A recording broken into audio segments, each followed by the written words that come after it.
ano no. Tanong ko rin mo, kana, okay na? Okay. Question. Wala kaya, wag mo okay na. Okay, bitaw mo darling. Director, mamoy. Sige. What's the complete name of the school?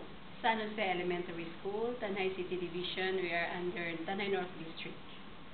So it is Region 7. Region 7. So, what is your reaction upon receiving these units of computers from? Very happy. Very much happy and very much thankful that I have this access of computers.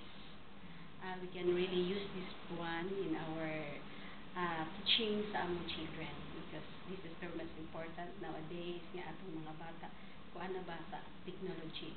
So behind kayo me because we don't have this computer. So this time I hope that our performance will raise a little bit higher.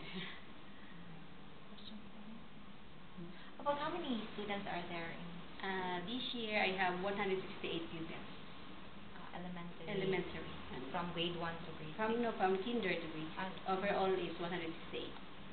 So, when these computers will be placed in the schools, kinsa may makagamit ani ma'am? Grade 6 only or? Before this arrives sa among school, we have a plan already from the teachers. I have a meeting with them. So I told them that they can use from grades 1 to grade 6. Maybe 1 hour a day.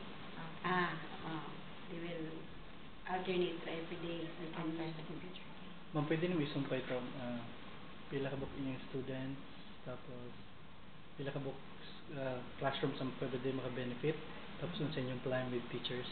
Para one siya. Okay, so... Sige, ma'am ha.